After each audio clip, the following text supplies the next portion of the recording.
आलेलो आहे। शासन तुमच्या पाठीशी आहे, तिथं कुठेही आम्ही अडचणी येऊन देणार नाही।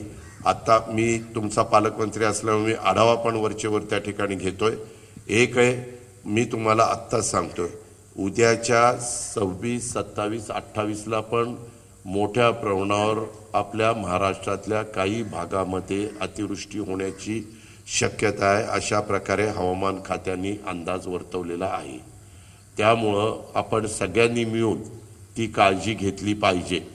आता जिथं काही नुकसान झाले त्याच्या संदर्भामध्ये तुम्ही गावकऱ्यांनी एकत्र बसा आणि लवकर मला सांगा की बाबा तुमचं पुनर्वसन करायचं का। आत्ता एकाने सांगितलं की दादा इथं 3-4 एकर माझी जमीन आहे, मी द्यायला तयार आहे, परंतु 3-4 एकरामध्ये काही गावाचं पुनर्वसन होणार नाही।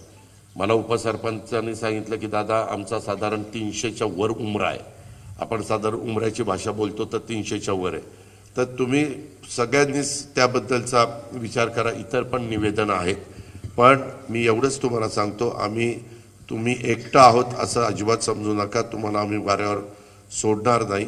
इथला तुमच्या पुलाचं पण काहीतरी नादुरुस्त, थांबा बोलू दे ना, कुठं हातपार वर चाललाय दागत, थांब जरा, त्याच्यामध्ये तुमचंही ऐकून घेतो बाबा, मी ऐकून घ्यायलाच आलेलो आहे।